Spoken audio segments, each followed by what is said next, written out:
Bienvenue à toutes et à tous dans La Boîte à Gants, le podcast qui donne de la voix à vos histoires automobiles, mais pas que. Je suis Yann Delplanque et chaque semaine je vous en partage de nouvelles. Laissez-moi vous parler du sponsor de cet épisode, demandecartegrise.com. Je sais que beaucoup d'entre vous passent pas mal de temps sur les sites d'annonces et craquent parfois pour de nouvelles autos, motos ou autres véhicules en tout genre. Ce sera bientôt mon cas lorsque j'aurai trouvé ma fameuse Xara VTS. Qui dit achat dit aussi démarches administratives, galères, perte de temps et frais aléatoires. C'est là où demandecartegrise.com intervient. Vous êtes acheteur, vendeur, vous déménagez ou vous changez de nom. Bref, vous l'aurez compris, toutes les démarches liées à la carte grise de n'importe quel véhicule sont possibles. C'est super simple d'utilisation depuis votre smartphone et vous pouvez faire toutes vos démarches en 3 minutes, peu importe l'endroit où vous vous trouvez. Si vous venez de ma part, j'ai négocié une réduction de plus de 35% par démarche, valable pour tous les auditeurs de Dans la boîte à gants. Pour cela, vous avez juste à suivre le lien que je vous mets en description de l'épisode. Allez-y, testez, vous allez adorer. Aujourd'hui, j'ai le plaisir de recevoir Mylène d'Orange et Valentin Simonet. Elle est journaliste, lui pilote, et ils ont créé ensemble le média MyGasoline. Ils nous racontent chacun à leur tour comment est née leur passion pour l'automobile et plus particulièrement le sport auto. Des souvenirs de Valentin qui s'est toujours intéressé aux objets mobiles, alors même qu'il a grandi dans le sud-ouest, dans une famille qui ne jurait que par le ballon ovale, à ceux de Mylène et des week-ends de Grand Prix de F1 avec sa mère, ou encore des virées en Porsche avec son voisin Raymond Narac. Jusqu'à leur rencontre et ce fameux premier week-end romantique qui s'est transformé en rencard très sportif à Loéac lors d'une manche du championnat du monde de rallycross. Cet épisode est parsemé d'anecdotes et de petites histoires mêlant passion automobile et le destin croisé de Mylène et Valentin jusqu'à la création de MyGasoline, leur média qu'ils considèrent comme leur CV en ligne. Bref, c'est un épisode très instructif sur un média qui dénote dans le paysage automobile, forcément parce qu'il est géré par un couple, mais pas seulement, et je vous laisse le découvrir dans cet épisode. Vous retrouverez toutes les coulisses du podcast sur Instagram, @dbg_podcast. C'est là aussi où on peut échanger, je réponds absolument à tous vos messages. Pensez à vous abonner sur votre plateforme de podcast préférée ou sur YouTube et à activer les notifications pour ne rien rater des prochains épisodes. Vous pouvez aussi découvrir tous les épisodes qui sont déjà sortis, je crois qu'il y en a actuellement 37.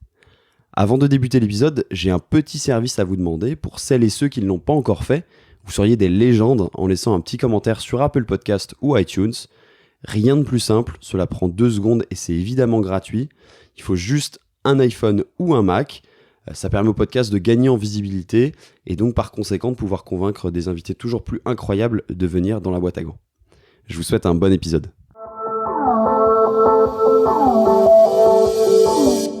Salut Mylène, salut Valentin. Salut, bienvenue dans la part de MyGasoline. Est-ce que vous pouvez vous présenter un peu en 2 mots pour les gens qui ne vous connaissent pas? Valentin, allez, je me lance. Donc salut à tous, je m'appelle Valentin Simonet, je suis pilote automobile, en partie pilote d'essai pour le magazine Auto Hebdo et surtout cofondateur de MyGasoline avec Mylène.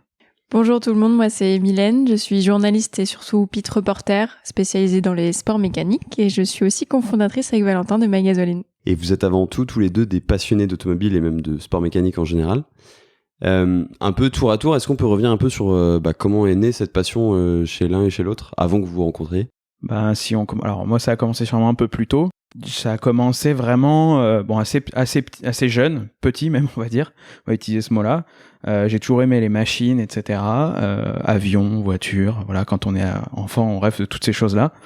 Et en grandissant, c'est vrai que j'ai de plus en plus été attiré par les voitures. D'abord en modèle réduit, télécommandé, tout ça. Ça peut paraître anodin, mais c'est ce qui donne au début un peu la fibre automobile. En tout cas, moi je viens d'une famille qui est pas du tout axée sport automobile de base. Tu viens d'où, de quelle partie de la France? Moi je viens du sud-ouest.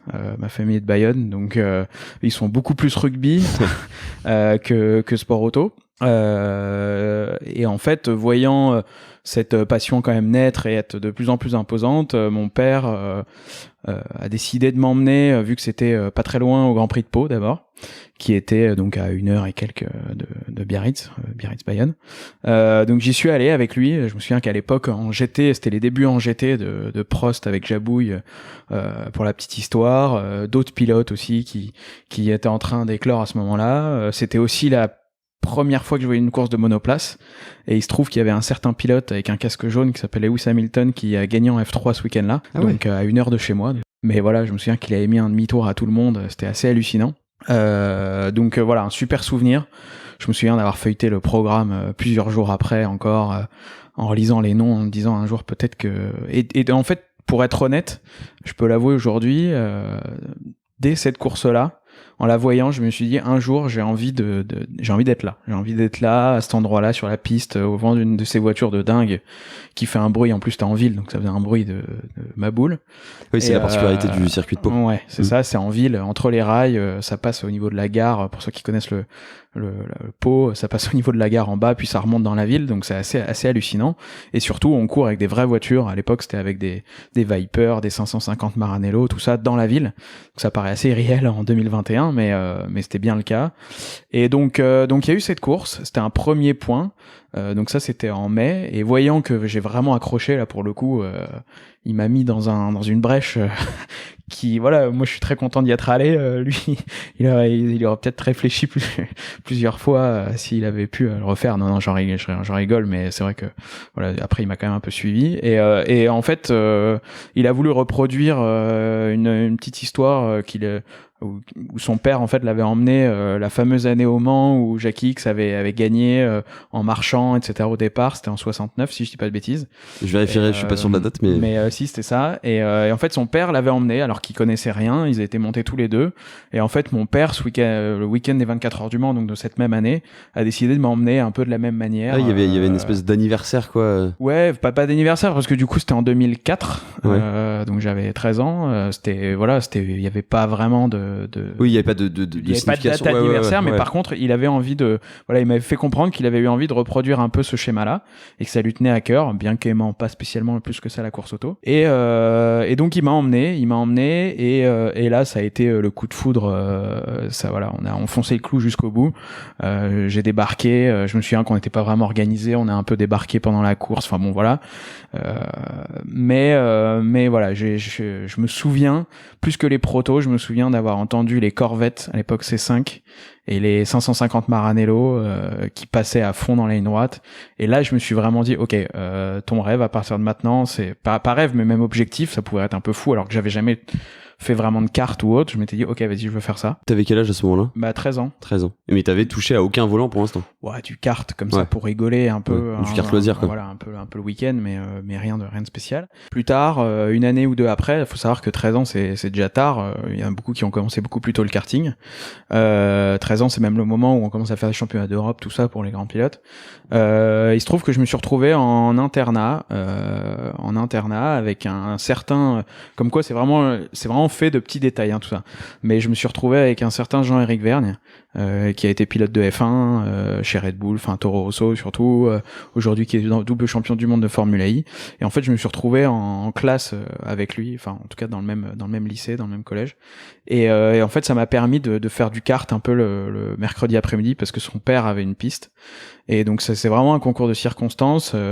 De fil en aiguille, ça a commencé à bien marcher, je m'y suis plu, puis j'ai vraiment chopé le truc quoi. Donc en fait t'allais faire du kart un peu comme si t'allais faire un foot. Ouais, c'est ça.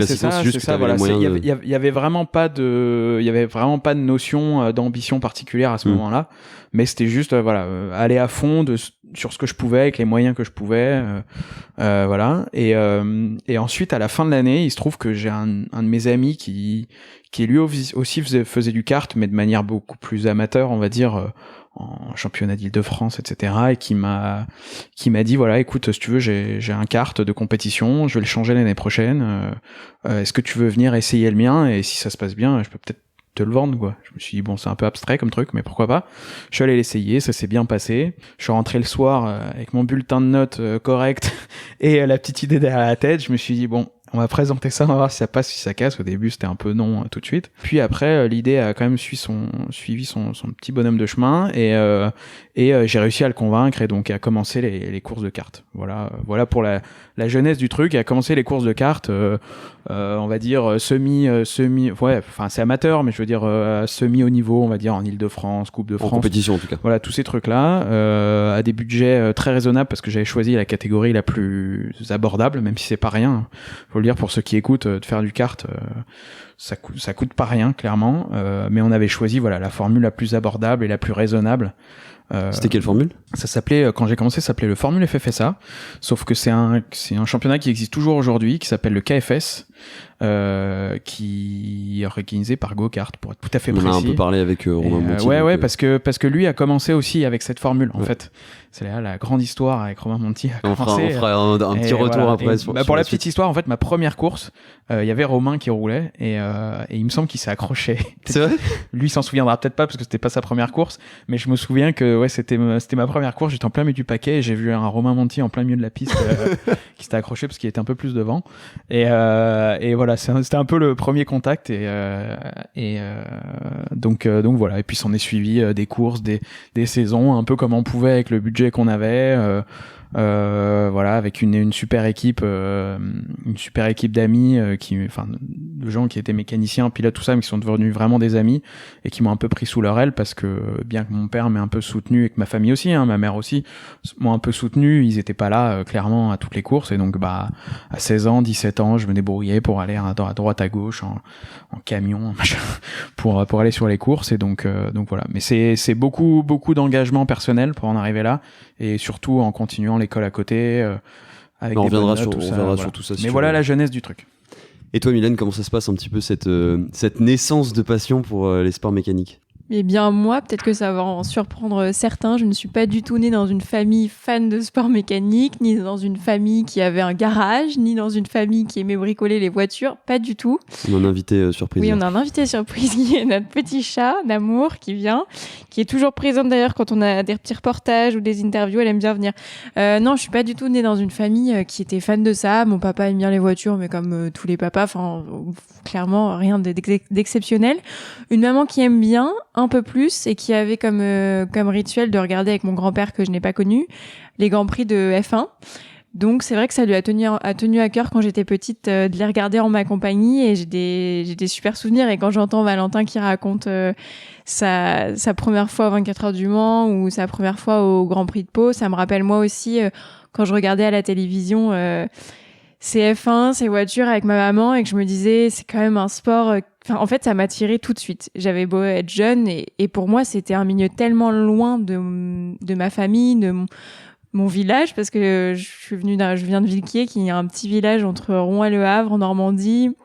Enfin, pour nous, les sports mécaniques et les sports automobiles, c'était hyper loin de moi et de ma famille. Donc, je me disais toujours, ouais, c'est super cool, mais laisse tomber, c'est inatteignable. Enfin, tu pourras jamais être dans ce domaine-là, c'est pas possible. Tu avais déjà un côté un peu casse-cou. Oui. Tu disais que tu faisais un peu de motocross. Voilà, j'avais déjà un côté casse-cou quand j'étais petite et j'ai fait souvent peur à mes parents. J'ai eu une petite motocross à l'âge de 7 ans. Je faisais beaucoup de tours dans le jardin. Et en fait, il y a un circuit de motocross assez connu à côté de chez moi, à 10 minutes, à Gravenchon, où il y a pas mal de compétitions en France, etc. Donc, j'allais y faire des tours de temps en temps aussi. Mais c'était surtout beaucoup dans le jardin, sous la pluie, malgré le temps, malgré la météo qui était catastrophique. J'étais toujours sortie. Normandie, non ? Oui, non, en Normandie, non, il fait jamais... il ne pleut jamais dans l'ouest. Je glissais et tout, je me suis pris des bonnes boîtes et à chaque fois je remontais dessus et ma mère qui me disait mais pourquoi, mais arrête. Et non, j'étais fan de ça. J'avais aussi une petite voiture, enfin j'étais hyper casse-cou, je préférais jouer avec les voitures que jouer avec les Barbies, tu vois, par exemple.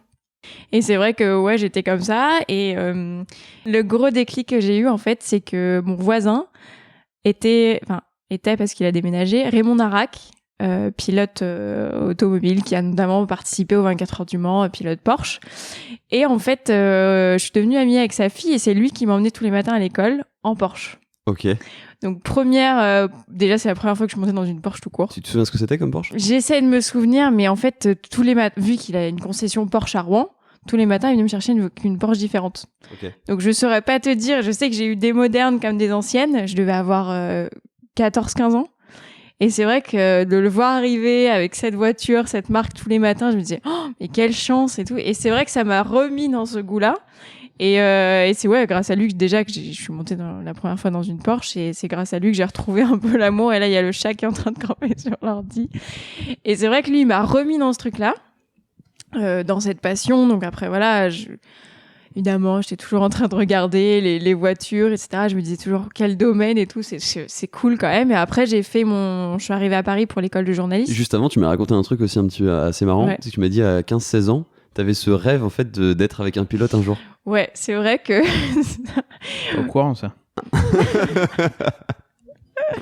Oui, bah, comme je te disais, en regardant les Grands Prix et tout, je me disais, mais c'est dingue. En fait, je voulais vraiment faire partie de cet univers et je me disais, mais les pilotes sont quand même très, très stylés. Pour moi, c'est vrai, Valentin, je dois te le dire, je trouve ça hyper sexy, un mec dans une combi. Moi, personnellement... c'est un truc qui matche bien, donc ouais, non, je trouvais ça hyper sexy, hyper excitant, et je me disais, ouais, j'aimerais trop faire partie de ce truc-là, et pourquoi pas sortir avec un pilote, tu vois. Donc bref, c'était vers 15-16 ans. Après, j'ai fait mes études, je suis arrivée à Paris parce que depuis très longtemps, je savais que je voulais être journaliste. J'ai passé le concours, je suis arrivée à l'ESJ Paris, j'ai fait mes études, et puis pendant tes études, tu dois faire des stages. Mes stages ont en premier été tournés vers le domaine de la mode et de la beauté, parce que c'est un des secteurs que j'adore aussi à côté d'autres choses. Hein. Je ne suis pas que sport automobile, picousé de voitures. J'aime bien aussi la mode, la beauté. J'aime d'autres choses. Et donc j'ai fait mes stages. J'ai ensuite travaillé pour différents médias, que ce soit le L.fr pour lequel je réalisais des petits reportages sur des créatrices de mode et des petites chroniques beauté. Pour resituer, donc tu disais que tu arrives à Paris à 17 ans. Ouais. À ce moment-là, toi, Valentin, c'est à ce moment-là que tu passes le volant ACO et que tu fais demi-finaliste.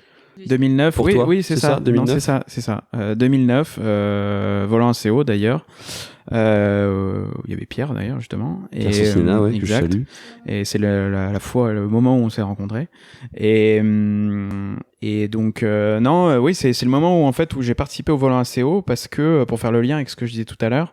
Je suis arrivé à un moment où voilà, j'allais passer mon bac, j'allais devoir faire des choix dans ma jeune vie à ce moment-là, voilà.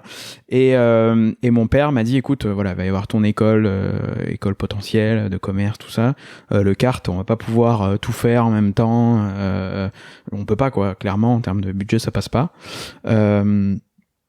Donc j'ai rapidement fait des petits calculs dans ma tête et il m'a dit, et à ce moment-là il m'a dit voilà, on fait une dernière saison de cartes et après on arrête, tu fais tes trucs, tu te débrouilleras si tu veux plus tard, tu avec ta boîte, j'en sais rien, tu te débrouilleras, mais après on arrête.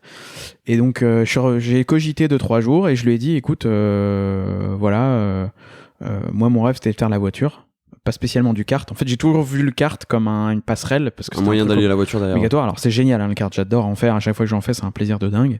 Mais voilà, moi avant tout, c'est la voiture et il y avait cet objectif toujours avec ces voitures qui passaient à fond dans la ligne droite que j'avais. Et donc je lui ai dit écoute, ce budget-là, si tu l'acceptes, on va le garder. Mais par contre, je vais pas faire de kart.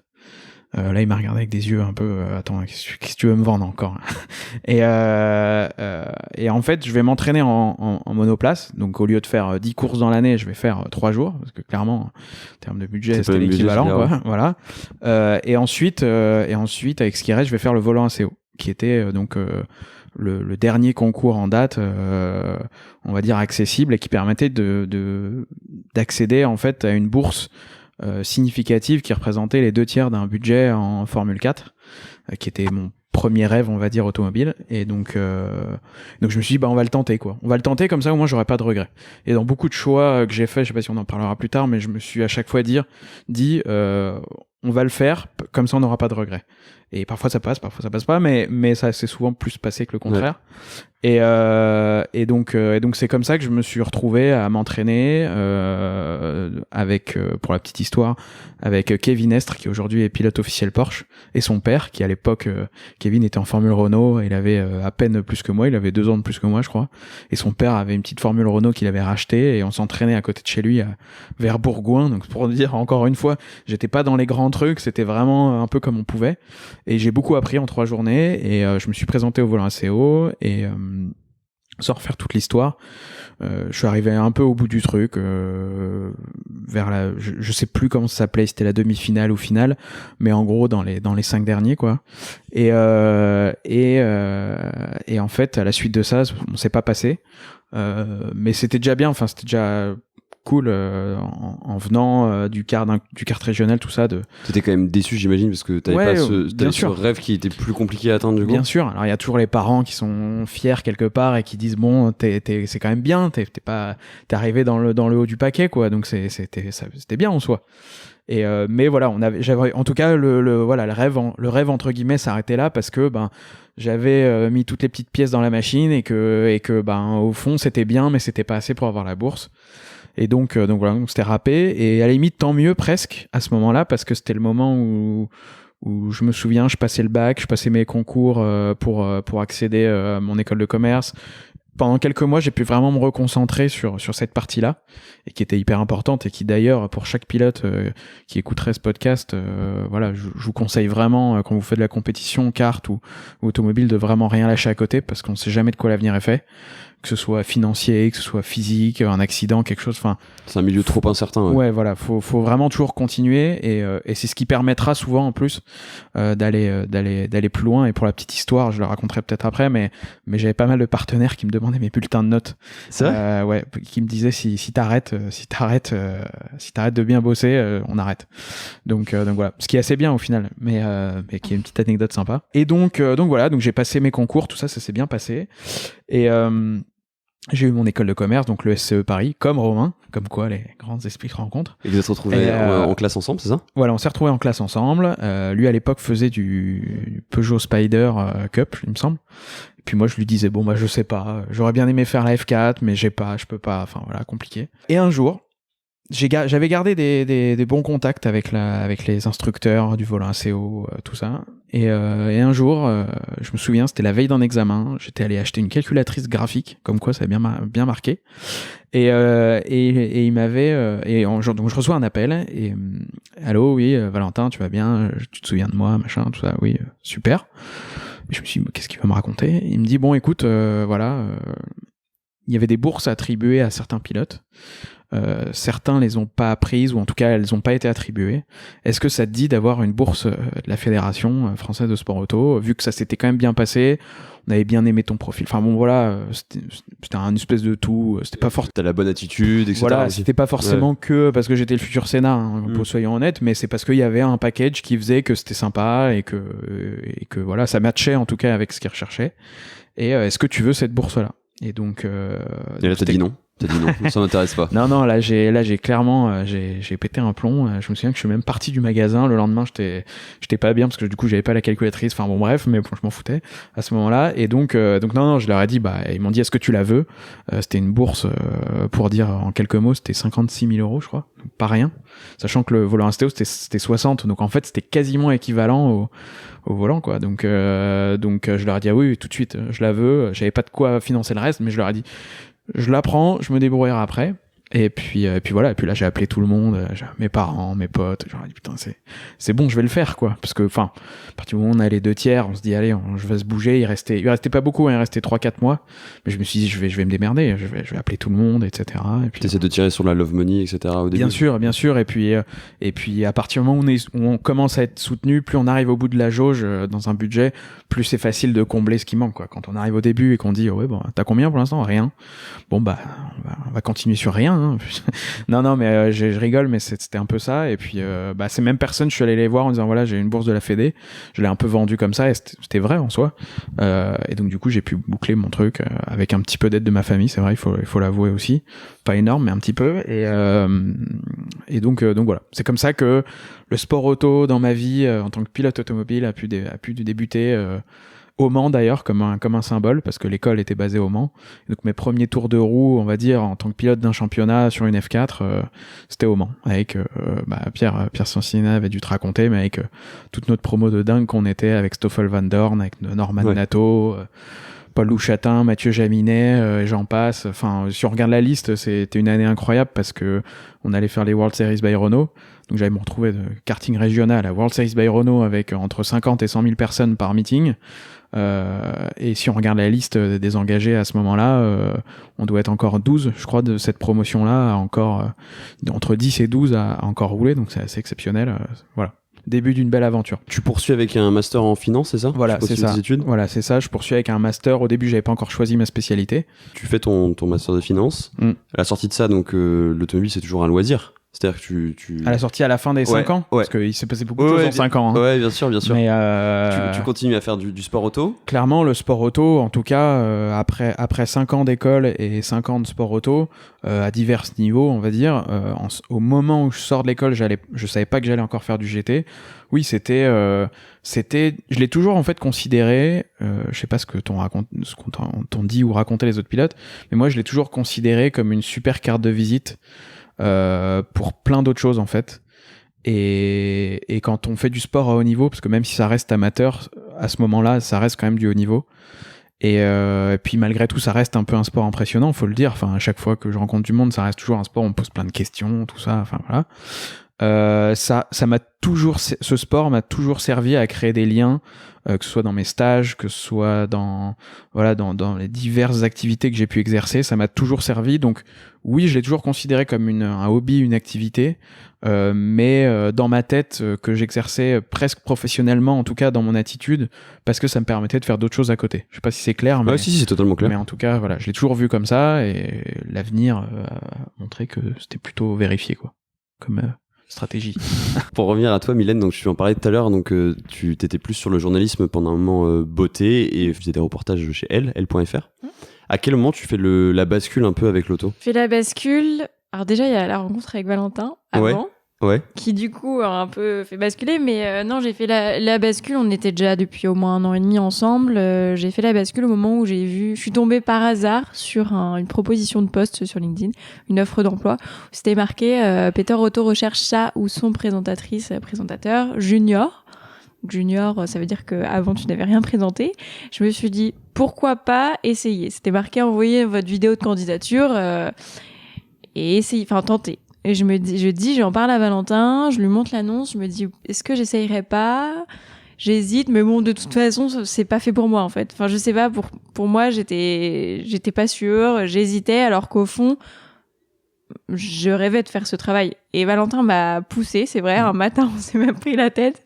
Il m'a dit, bon, tu sais quoi, on va aller faire ta vidéo, on y va maintenant. Je lui dis, mais non, ça sert à rien, de toute façon, ça marchera jamais, je vais pas y aller.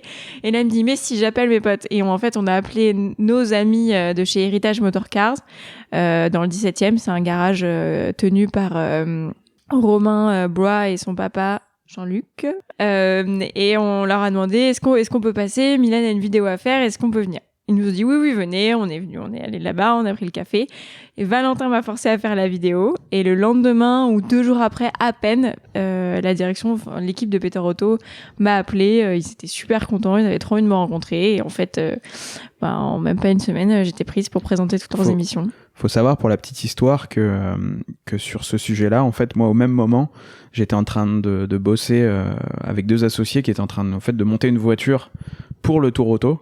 Donc en fait, moi, à ce moment-là, j'étais en lien avec les gens de Peter Auto, mais on a choisi stratégiquement. Mylène m'a dit, est-ce que tu penses qu'on leur dit quitter ou est-ce qu'on y va comme ça tu leur envoies en candidature libre sans dire. Est-ce que tu utilises un peu le piston ou voilà. tu utilises pas, et on a choisi en fait de pas le dire parce qu'on s'est dit ouais, ça, si on commence à tout mélanger, ça va être compliqué et c'est un peu un pari parce que dans le monde du sport auto, tout ça, ça reste quand même des cercles assez fermés, ça marche beaucoup, voilà, un peu, faut le dire, un peu copinage, tout ça. Enfin voilà, c'est un mot que j'aime pas trop, mais c'est un peu vrai. Recommandation, voilà. Et en fait, on a choisi, enfin tu te rappelles, on a choisi de dire, elle envoie son mail toute seule, personne en copie, direct, et ça a marché. Alors j'avais quand même une petite idée de ce qu'ils attendaient eux derrière, vu que je les connaissais un peu.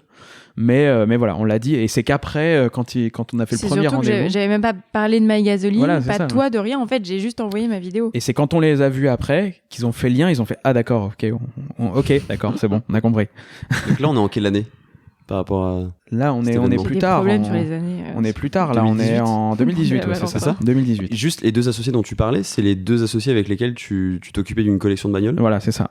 C'est ça. C'était sorti de tes études. Voilà, c'était, on va dire, donc j'ai bossé en finance, si on reprenait un peu ce que je disais tout à l'heure. Donc sorti de mes études, j'étais en stage en finance chez Ophi Asset Management, une boîte d'asset management en fait, gestion, etc., le patrimoine, tout ça, dans le 17e. Et j'ai un peu continué à bosser avec eux quelques semaines. Et puis en fait, à un moment, j'ai eu une proposition pour rouler en GT, et c'est à ce moment-là en fait où j'ai vu que ça allait pouvoir se faire. Et à ce moment-là, ils m'ont un peu fait comprendre en off, pas ouvertement mais en off, qu'il fallait un peu que j'arrête le sport auto parce que ça me prenait un peu trop de temps.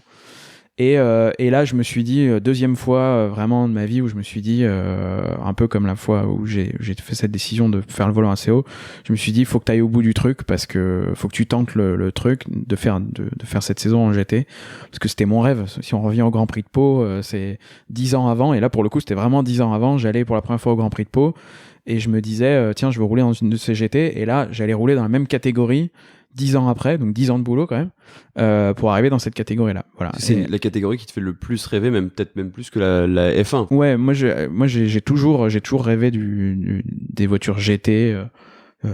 Enfin, Mylène le sait, à chaque fois, moi je suis très GT, endurance, tout ça, c'est même voiture de tourisme aussi.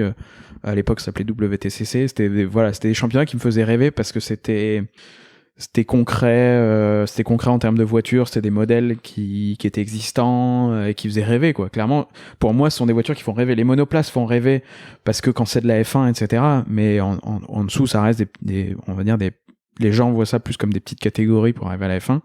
Et dès qu'on arrive au GT, il y a vraiment des marques prestigieuses, etc. Il y a des courses prestigieuses aussi. Il y a des courses prestigieuses, Le Mans, 24 heures de Spa, tout ça. Et moi, personnellement, c'est ce qui m'a toujours fait rêver. J'ai peut-être tort, mais est-ce que c'est pas dû aussi au fait, tu faisais allusion tout à l'heure, mais quand t'es parti au Mexique, t'as pas roulé pendant 1 an. Ouais. Est-ce que c'est là où tu t'es rendu compte vraiment à quel point ça te manquait et que ça faisait trop partie de ta vie? Oui, clairement, parce que déjà, je suis parti au Mexique justement pour aller quelque part. Bon, déjà, c'est un pays incroyable que j'adore. Premièrement, c'est le premier. L'Amérique du Sud en général, c'est incroyable. Voilà. Et Amérique latine, parce que c'est. Oui, c'est vrai. Et oui, ça clairement, ça m'a manqué. Et si je suis parti là-bas, c'est parce que je me suis dit, je vais aller le plus loin possible pour pas avoir à trop y penser.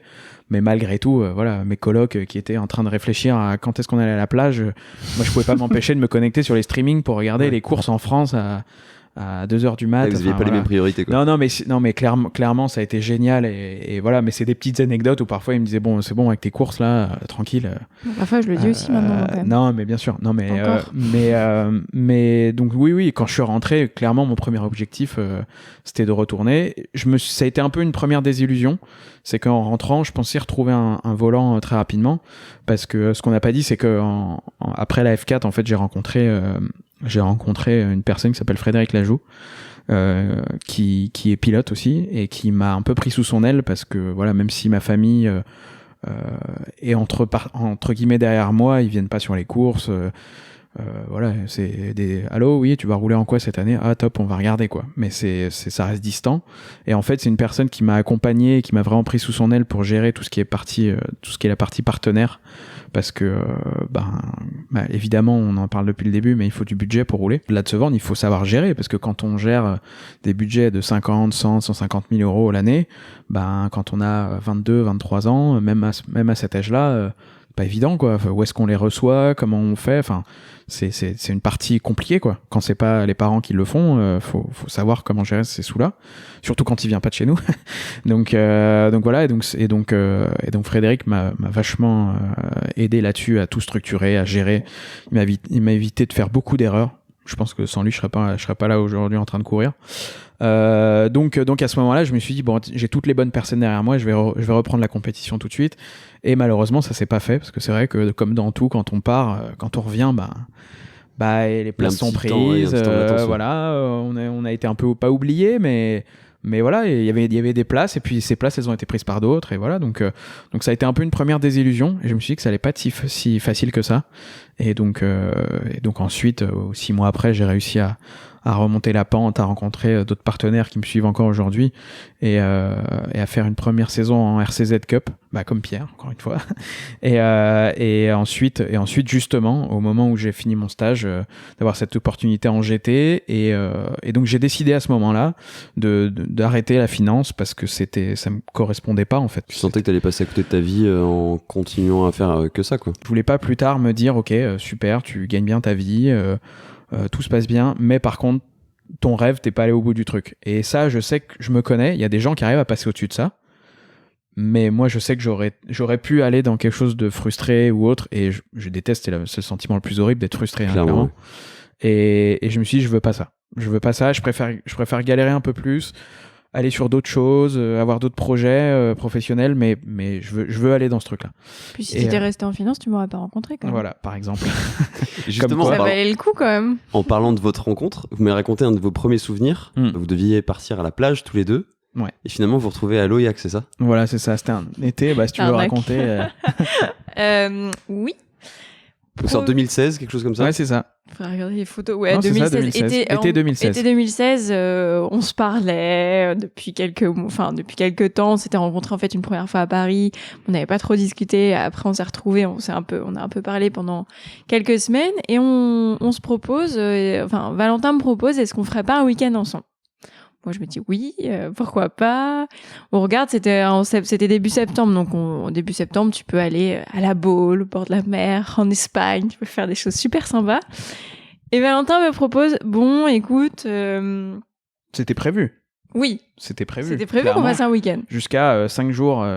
C'était prévu, et 5 jours avant le week-end tant attendu, de début de rencontre, donc les papillons dans le ventre, le début de l'histoire, Valentin m'annonce, alors finalement, j'ai une petite obligation pour le travail, on va dire ça comme ça, est-ce que ça te dirait de venir à l'Oyac en Bretagne avec moi? Sur le principe, je dis oui, l'Oyac, la Bretagne, début septembre, ça peut être sympa. Valentin qui me dit ensuite... Du coup, ce serait pour aller sur une manche de rallycross à l'Oyac en Bretagne, ça te dit? À ce moment-là, tu sais ce que c'est que le rallycross ou t'avais vaguement entendu parler? Honnêtement, je sais pas ce que c'est le rallycross. Ok. Pour être très, très franche, je me dis, mais qu'est-ce que c'est que le rallycross? En fait, je devais y aller parce que c'était un de mes partenaires, justement, qui était présent sur une des voitures et il fallait que j'y aille pour gérer le truc, quoi, en gros.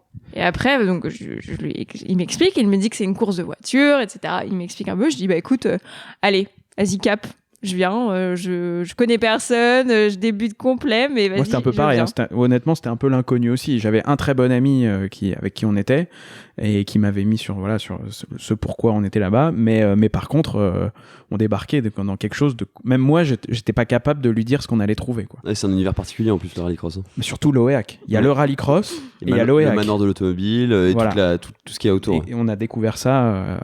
c'est à 50 bornes de Rennes, donc pour le coup, je connais. Ouais, voilà. T'es calé. Et donc là, on arrive là-bas. Je me souviens qu'on avait pris ma voiture. Ouais, c'est ça, c'est à Mini. Et après pas mal de routes quand même, parce que c'est pas à côté. C'est clair. On arrive dans un petit village, clairement, qui devrait d'habitude accueillir 800 habitants à peine. Et là, clairement, des voitures partout, mais partout. On avait l'impression que c'était un festival de musique, le truc. Ça m'a mise dans l'ambiance directe. Voilà. Avec. Ça t'a pas fait fuir en tout cas. Non. Et puis, ce qui était marrant, c'était que moi, j'étais pas forcément gêné parce que je découvrais en même temps, en fait. Donc, j'avais beau être depuis quelques années dans le sport auto, le rallycross à l'Oyac, vraiment, je connaissais pas. Donc, on arrive, et puis là, on retrouve quand même un de mes amis proches avec qui, je me dis, tiens, ramène-moi, parce que là, je sais pas où on est. Et donc là, c'est vrai qu'on découvre cette course totalement incroyable. Avec dans le week-end entre 60 et 80 000 personnes qui viennent sur des voitures on va dire basiques pour monsieur tout le monde que sont les 208, les DS3, les Polo, tout ça, mais qui en fait sont des voitures préparées de dingue type championnat du monde avec 600 chevaux quoi, avec Loeb, tout ça, Ken Block. Des monstres. Et avec aussi un format de course assez simple à comprendre quand tu viens d'arriver. En fait, je trouve que Rallycross c'est la force de championnat, oui, c'est un championnat. Oui. Je trouve que oui, non, mais je cherchais le terme catégorie. Enfin, tu vois. Catégorie. C'est la force de cette catégorie du rallycross, c'est que c'est assez simple à comprendre quand pour la première fois tu débarques. il y a des qualifs. Enfin, on peut assez vite t'expliquer et le show est juste C'est dingue. spectaculaire, ouais. C'est dingue. Le rallycross, pour moi, c'est génial. Franchement. Conclusion, amenez vos copines au premier week-end au rallycross. Non, conclusion, je C'est mieux que la rêve mer. C'est de mieux que la mer. retourner à l'OEAC. Mais on n'a pas pu l'année dernière. On voulait y aller pour fêter un peu l'anniversaire à l'OEAC, mais on n'a pas pu à cause du Covid. Mais là, j'avoue que je rêve de retourner à l'OEAC voir le rallycross. Non, mais voilà, c'est vrai que ça a été. Puis moi, en arrivant là-bas, je me suis dit, c'est simple. Soit elle déteste, ou soit elle. Ouais. Voilà, soit ça passe, soit ça casse. Quoi. Et à ce moment-là, Et si j'avais détesté si t'avais détesté, j'aurais compris, et puis je me serais dit bon on va voir autrement comment on peut faire, mais ça aurait pas créé le lien qu'on a eu à ce moment-là. Ouais, bien sûr. Je dis pas qu'on n'aurait pas été ensemble, mais c'est vrai que ça a créé un lien où je me suis dit tiens, cette nana elle est quand même marrante parce qu'on l'emmène sur un truc qu'elle connaît pas du tout, que moi je maîtrise pas forcément non plus, même si c'est un peu plus mon domaine, avec des gens, une population variée, on va l'appeler comme ça, de personnes. Et voilà, et donc non, on s'est marré tout le week-end. Faut dire on a été super bien accueillis par Hervé. Ouais, Hervé du team Knapik compétition pour ceux qui connaissent, qui est un peu une légende. Il courait à ce moment-là un championnat du monde, enfin il court toujours, mais un championnat du monde contre Sébastien Loeb à 70 ans. Donc voilà, et bonne équipe. Et donc non, clairement on s'est marré tout le week-end, quoi. Et on a fait que de se regarder en se disant qu'est-ce qu'on fout là, c'est incroyable cet endroit. Et ça vous fait un super premier souvenir. Voilà, Sûrement en c'est plus ça. que si vous étiez parti à la mer. Sûrement. Exactement. Et puis au moins ça a débridé le truc complètement. Et c'est vrai que après les années suivantes, c'était un peu une sorte de petit pèlerinage pour nous de retourner à chaque fois à l'OEAC, de retourner à l'OEAC, et puis voilà. Et non, c'est voilà, bon souvenir en tout cas pour une première. Et comment l'évolution s'est faite ? Bon, on en a un petit peu parlé, Valentin, mais pour toi, Mylène, comment l'évolution s'est faite suite à ça ? Donc, est-ce que tu as un petit déclic en arrivant au rallycross, en rencontrant Valentin, vous commencez une histoire ensemble ? Est-ce que tu te dis il faut que l'automobile soit aussi ma vie, mon métier ? Il faut savoir que déjà que quand je rencontre Valentin, je suis déjà une femme, enfin, je dirais pas femme, parce que je suis devenue femme là dernièrement, on va dire, quand t'as 25 ans, tu te dis, bon, ça y est, là, j'ai franchi un cap.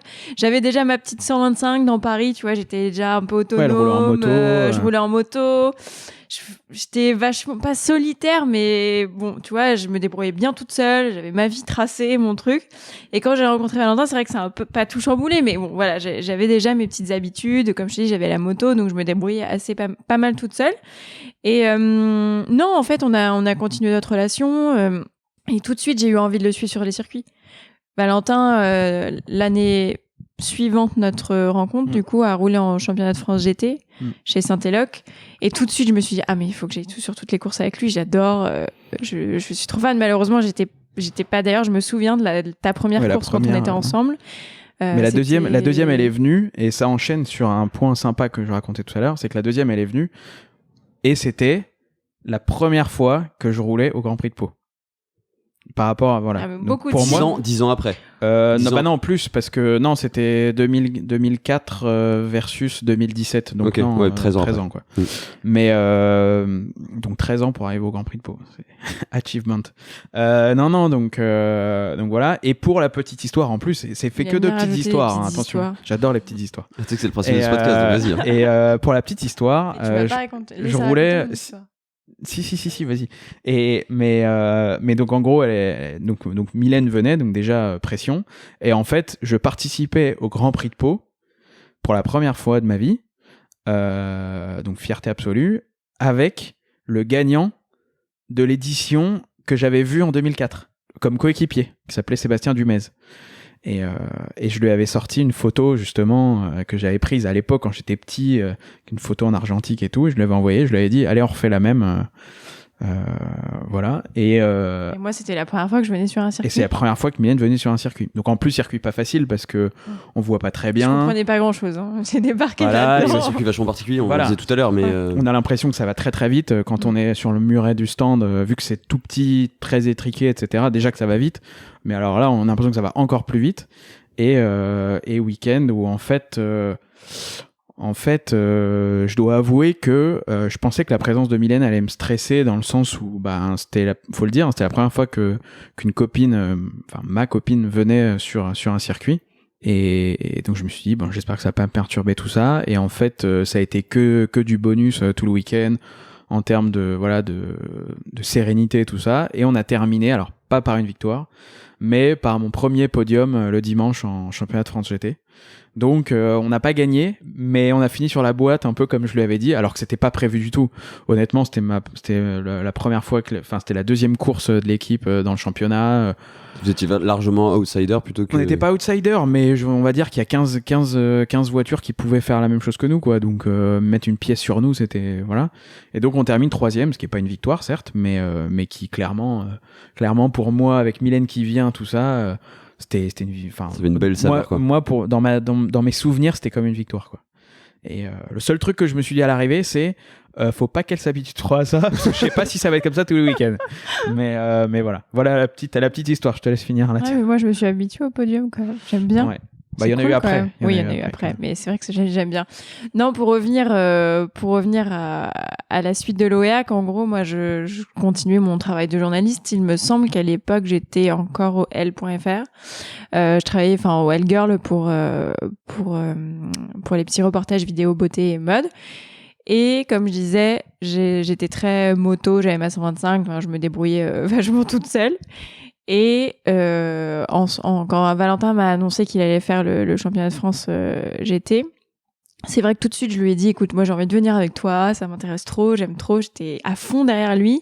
Malheureusement la première course j'ai pas pu y assister, c'était le début du championnat à Nogaro, parce que je venais de me faire opérer d'une maladie que j'ai, qui s'appelle l'endométriose. Je venais de me faire opérer et du coup il était impossible pour moi d'aller voir Valentin lors de sa course à Nogaro. Donc je me souviens d'avoir regardé depuis le canapé avec mon petit plaid, mes cicatrices, mes fils sur le ventre, et de l'avoir encouragé, de l'avoir regardé sur YouTube même. Avec un petit coup de fil le soir. Avec un petit coup de fil le soir, etc. Et tout ce jour-là, je me suis dit et parfois les gens comprennent pas, et je me suis dit ce jour-là, ne loupe plus jamais ses courses. Vraiment, ça a été difficile qu'on soit séparés à ce moment-là, parce que comme cette maladie, c'est vraiment quelque chose qui est déjà un peu tabou, dont les médias parlent maintenant, mais n'en parlaient pas il y a 5-6 ans, pas trop. Là, il y a pas mal de femmes qui montent au front pour en parler de plus en plus, pour que ça soit... Vraiment, pour que vraiment il n'y a plus aucune gêne, parce que dès qu'on parle des règles en France, c'est quelque chose où tout le monde ferme ses oreilles, comme si c'était quelque chose de gênant, alors que c'est juste la vie tout simplement, et on est tous concernés, que ce soit les hommes ou les femmes, on doit tous être concernés par ce souci, et cette maladie que j'ai et que j'expose pas forcément sur les réseaux sociaux, parce que voilà, j'en parle beaucoup autour de moi. Valentin pourra le confirmer. C'est vrai que dès qu'il y a des filles qui me disent oui, mais moi j'ai ci, moi j'ai ça, j'essaye un maximum d'en parler pour rendre les gens au courant, en fait. C'est surtout qu'en fait, moi pour être honnête, avant d'être avec Mylène, je connaissais pas. Quand elle m'en a parlé, pour moi c'était vraiment du chinois au début. Enfin, je connaissais pas du tout cette maladie. Et en fait, je me suis aperçu surtout que je me suis dit, ça se trouve c'est une maladie très rare, etc. Machin. En fait, je me suis aperçu qu'il y avait énormément de femmes qui l'avaient, qui en parlaient pas, et qui pour qui c'était vraiment un handicap, quoi. On peut presque parler d'un handicap au quotidien, qui du coup sont pas forcément soignés, pas forcément suivis. Il y a très peu de personnes spécialisées là-dedans. Alors peut-être un peu plus là depuis 4 ans, peut-être un peu plus, mais c'est vrai que au début j'avais du mal à comprendre, et quand on est dans sa petite vie de pilote un peu étriqué, enfin même si je pense pas l'être, mais voilà, où on pense un peu à soi. C'est vrai que souvent on voit pas ces choses-là, et en fait avec Mylène, j'ai découvert que c'était une maladie très répandue, et qui avait besoin d'être traitée, quoi, parce que ça handicape beaucoup de femmes. Je sais plus ce que c'est les chiffres, mais c'est une femme sur 4 au moins. Ouais, il me semble. Donc voilà, c'est beaucoup, et c'est vrai que pendant ce week-end-là, du coup, elle venait de se faire opérer, et donc à distance, on s'appelait, et puis on se racontait un peu tout ça, mais ce qu'il faut dire, c'est que ça peut avoir aussi plein de symptômes, c'est ça, Mylène?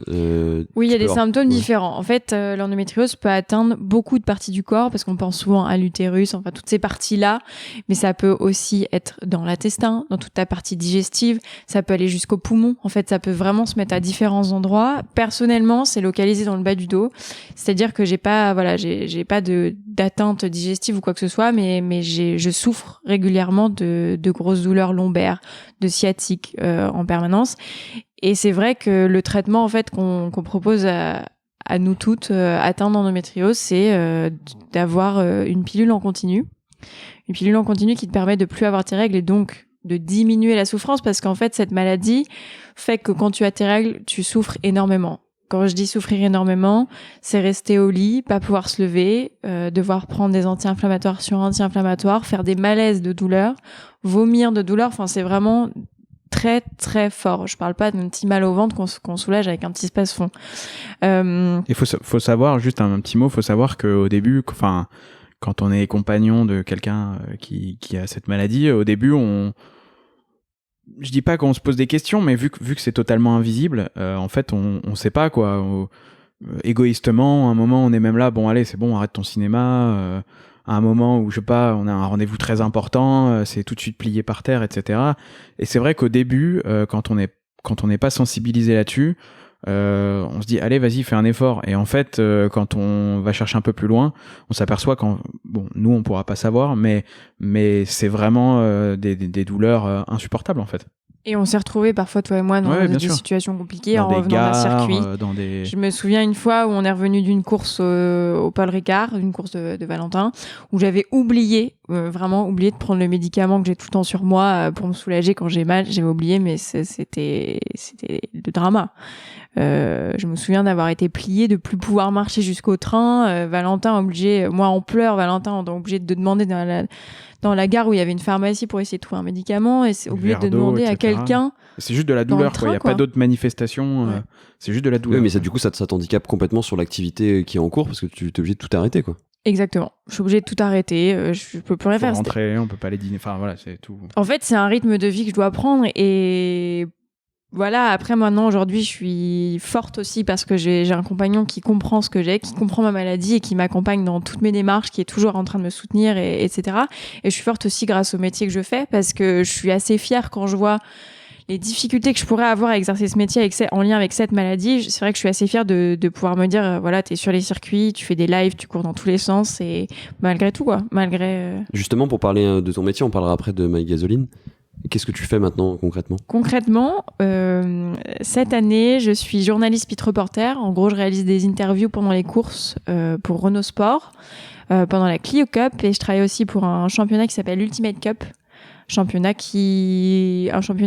avec des courses de GT, de proto, qui se développe pas mal, je trouve, parce que c'est un championnat qui est assez récent, qui se développe pas mal et qui a plusieurs catégories. Donc en gros, je fais ça, je suis journaliste pendant la course, pendant le live, pour faire les interviews des pilotes, comme tu vois en F1, mais quoi qu'il n'y a pas de pit reporter en F1, mais comme tu verrais aux 24 heures du Mans.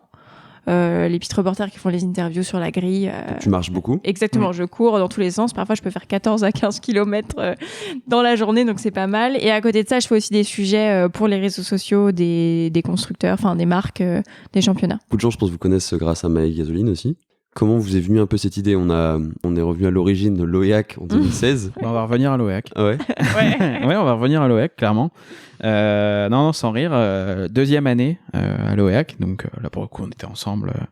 Voilà, c'était acquis, on va dire. Et non, mais quand je dis acquis, c'était acquis pour tout le monde. Enfin, je veux dire, on nous voyait souvent ensemble, etc. Ouais. Et en fait, c'est vrai que pour faire simple, moi, j'avais mes saisons de course. Avec des partenaires. Toujours en GT. Voilà, toujours en GT, avec des partenaires. C'était la même année que le Grand Prix de Pau, justement, cette fameuse année où il y a le podium, tout ça. Et donc j'avais des partenaires, du coup, quand on a des partenaires, on a des petits contrats, on doit mettre des choses en avant, d'autres non, éviter de mettre les concurrents. Et il se trouve que dans mes partenaires, j'ai une boisson énergisante qui s'appelle Crazy Tiger, que certains connaîtront peut-être, parce que ça commence à être... Je connais. Ça commence à être...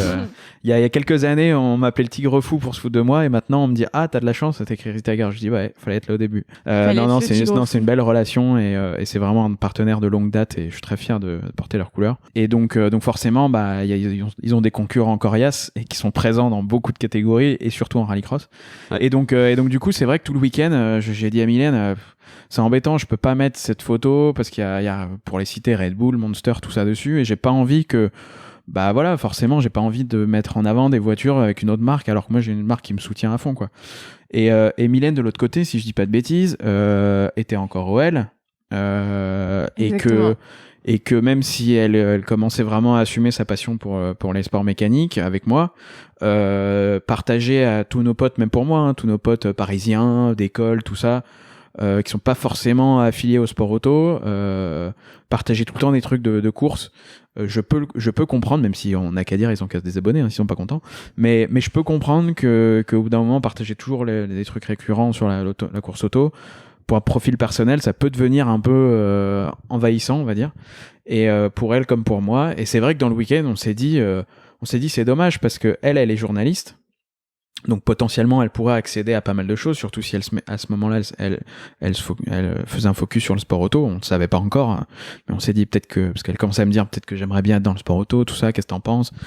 Donc ça commence à faire son chemin. Voilà, ça commence à faire son chemin. Et puis moi de l'autre côté. Que ce soit avec mes amis, mes partenaires, ma carrière automobile, etc. J'avais plein de choses à partager. En fait, je me retrouvais dans des événements complètement dingues automobiles, où parfois justement j'étais limité pour diverses raisons dans le contenu. Alors que parfois on avait des contenus de malades, quoi.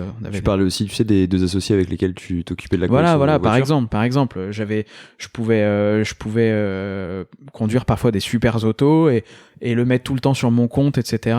Je suis pas quelqu'un de très show-off, c'est pas trop mon truc, et donc voilà, sans trop expliquer pourquoi, rouler avec des Ferrari, des Porsche tous les jours, les gens auraient pas forcément compris, après on peut dire je m'en fous, etc., mais voilà, j'aime pas trop ce côté-là, je préfère faire du beau contenu, et voilà. Et si je comprends bien, c'était aussi une question d'image, vous vouliez pas forcément associer votre image personnelle tout de suite à ce contenu, à ce type de contenu, alors qu'on était très fiers du contenu en image qu'on faisait, hein, et donc c'est là où Mylène m'a dit écoute, franchement, moi, OL, je vois plein de personnes qui ont des comptes Instagram dédiés, influenceurs, tout ça, c'est le début du mot influenceur.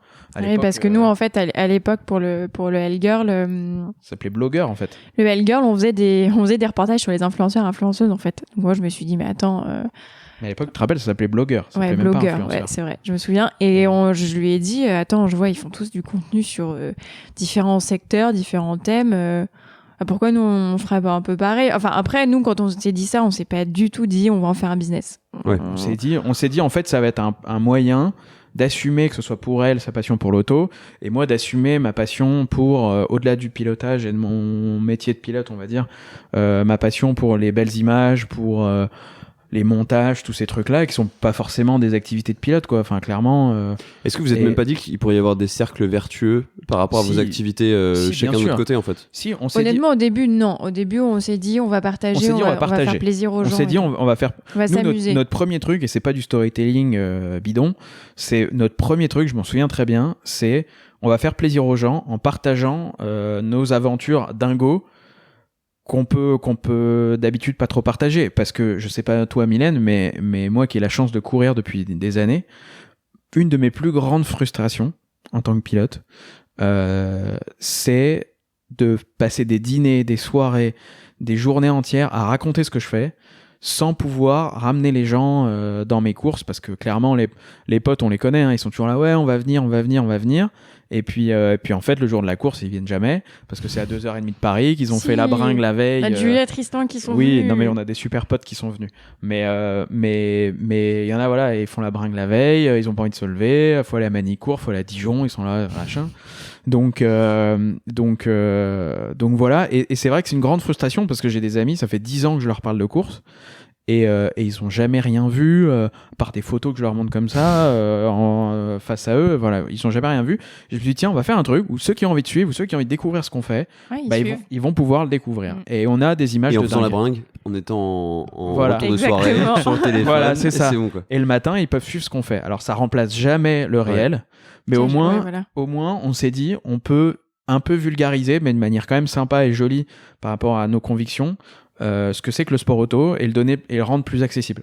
Et moi, j'avais quand même aussi, enfin, nous deux, on avait aussi cette envie, à côté des potes, on avait aussi envie de rendre ce sport qui, pour moi, pendant longtemps, a été inaccessible. Voilà, et je me suis dit, pour moi, ça a vraiment été pendant toute ma jeunesse, enfin, tout le moment où enfin voilà, avant de rencontrer Valentin, je suis désolée de le dire, mais ce sport, pour moi, il était inaccessible.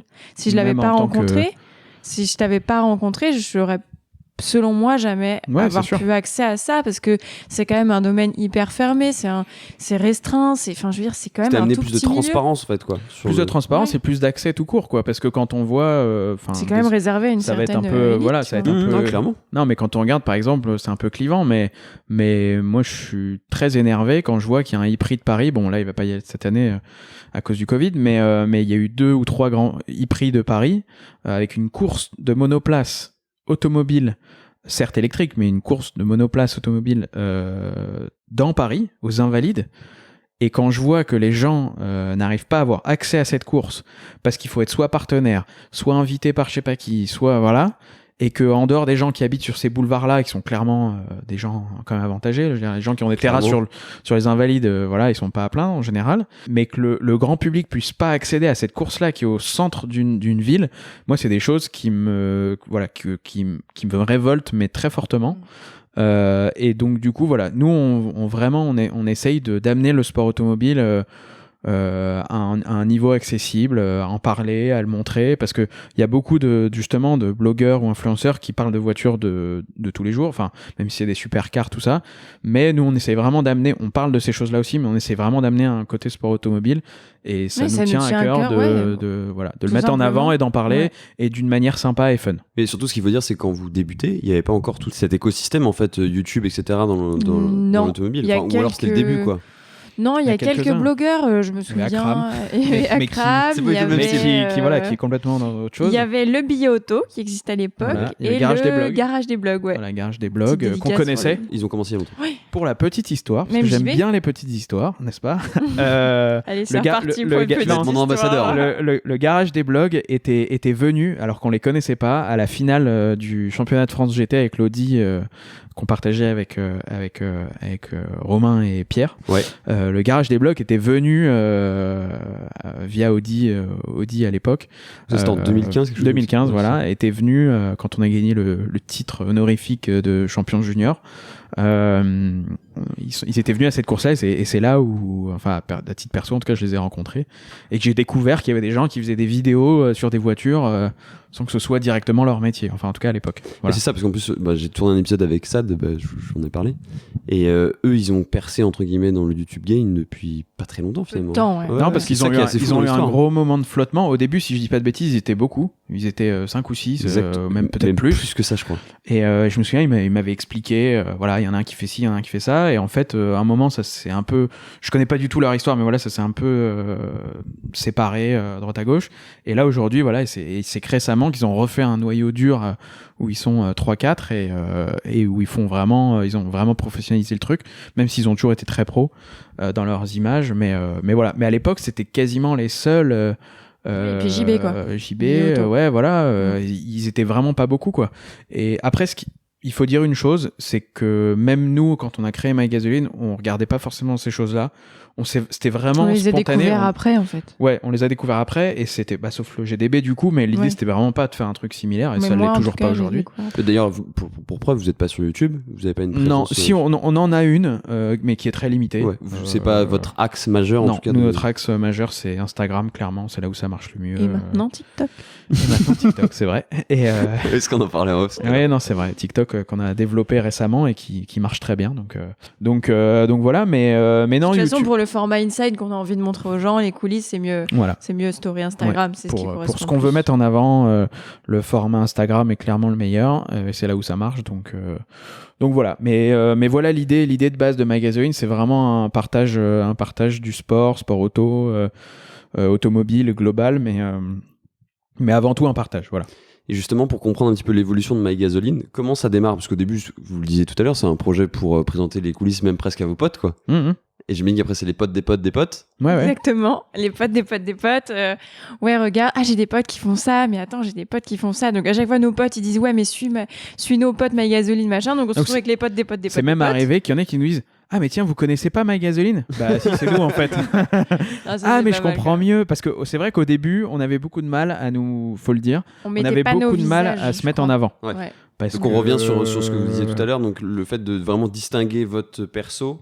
Voilà. Au début, c'était pas parce qu'on avait honte ou quoi, c'est juste qu'on n'était pas hyper à l'aise. On n'était pas hyper à l'aise, que au début ça se faisait pas trop, que à part les gens de télé-réalité, il n'y avait pas trop d'autres qui faisaient des selfies toute la journée en parlant, voilà, pour parler franchement, et que c'était pas notre truc, quoi. Clairement, c'était pas notre truc. Les gens ils se disaient pas que c'était nous. Moi j'étais pilote, Mylène elle faisait ses sujets, mais on n'avait pas à se filmer comme ça. Les téléphones n'étaient pas non plus hyper fait pour ça à ce moment-là, même si ça commençait, mais voilà, et en fait petit à petit on s'est aperçu que plus on se mettait en scène, plus ça marchait, et le fait, faut l'avouer, le fait qu'il y ait une fille dans le duo, clairement, même si on est en couple, on est en couple, fille avec des voitures, ça marche, mais forcément ça marche un peu, même si parfois on doit essuyer des remarques un peu déplacées qu'on doit replacer. Ouais, on se prend des trucs. Récemment sur TikTok, on a eu un petit... parce que je tire un levier de vitesse... de 4L. Le 4L, pardon. Je tire oui, c'est ça. Je tire le levier de vitesse d'une 4L et je le prends en main. Et on a eu un commentaire. Ouais, on a des trucs déplacés. J'ai quelque chose que la demoiselle pourrait prendre en main. Sexiste complètement. Ouais, bon, merci. Voilà, complètement. Donc là, c'est voilà, sexy, tout ça. mais bon, c'est la magie des réseaux sociaux. On peut pas non plus tout combattre. Mais après, il y a des gens aussi qui pensent. Mais par contre, on a par contre beaucoup de gens qui nous envoient des messages super à côté de ça et qui nous encouragent. Et c'est un des moteurs principaux. On a eu un petit message récemment. Même par mail, ouais, c'est vrai, on a eu des très très beaux pavés messages, entiers, des pavés entiers en disant disent, merci pour ce que vous partagez. Ça fait plaisir. Ça me permet de découvrir ce que c'est que l'auto ou le sport auto à travers vos.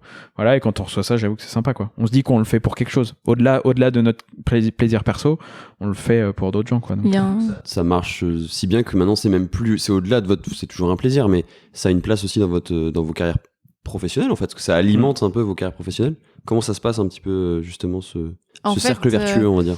MyGasoline, c'est comme un CV pour nous, un CV en ligne. Les gens peuvent regarder ce qu'on fait, ce qu'on crée, et c'est vrai que ça nous a aidés, parce que personnellement, je pense que tout ce qu'on a aujourd'hui de nos deux côtés, c'est grâce aussi à MyGasoline. Valentin travaille lui maintenant chez Auto Hebdo en tant que journaliste essayeur. Alors oui, il y a sa notion il est pilote derrière, donc évidemment ça a aidé, mais pour la réalisation de contenu vidéo, évidemment que MyGasoline, ça a été un atout pour lui, puisque ça a montré ce qu'il était capable de faire. Comme moi, en tant que journaliste, MyGasoline, quand j'essaye des voitures ou que je montre les coulisses d'un championnat, que je cite tous les différents modèles des voitures en faisant un live Instagram, ça montre aussi aux autres championnats que je suis capable de reconnaître les voitures et que je m'y connais, en fait. Et c'est vrai que MyGasoline, pour nous, je pense que c'est vraiment un CV. Ouais, c'est vraiment devenu une carte de visite à part entière. Même il y a quelques mois où c'était pas vraiment devenu professionnel, etc. C'était vraiment une carte de visite, et effectivement, que ce soit Mylène ou moi, je sais que ce qu'on fait aujourd'hui, ça découle de MyGasoline. Ce qui est assez drôle, c'est que même dans le milieu du sport auto, où d'habitude on me connaissait moi en tant que pilote, Mylène un peu journaliste et tout, ça arrive que je me souviens une fois petite anecdote, attention. Non, pas petite anecdote, la petite histoire. mais je me souviens par exemple qu'une fois à la remise des prix de la FFSA, il y a même des gens on entendait en chuchotant regarde, c'est ceux de MyGasoline, et donc en fait ça devient même presque une marque, en fait, le truc, et c'est assez cool, quoi, de voir ça, qu'on a créé quelque chose, certes à taille humaine, voilà, mais on a créé quelque chose et ça plaît, donc clairement c'est top. Moi je me souviens d'autres choses quand même, anecdote marquante, où une fois il y a comme on était sur une course de Valentin, donc une course de championnat de France avec normal, il y a toujours des personnes qui viennent voir Valentin avec une photo pour faire une dédicace. Il venait de gagner. Bon, c'est normal. Moi, j'ai l'habitude. Plein de champagne, tout ça. Je vois un peu des femmes, des hommes. Enfin, bref, peu importe. Il y en a plein qui viennent lui faire dédicacer. C'est normal. Et en fait, celui qui venait avec son stylo, Valentin commence à prendre le stylo pour signer et il nous regarde et dit non, mais en fait, je voudrais la signature de Mylène. Pour le truc, en tout cas, de tous les deux. De Mylène en premier. Et après, t'as signé non, quand même. En fait, j'étais en train de signer et il a dit oui, non, mais en fait, si je peux avoir Mylène aussi. Donc, je l'ai regardé en disant ah ouais. L'ego du pilote. Ah ouais.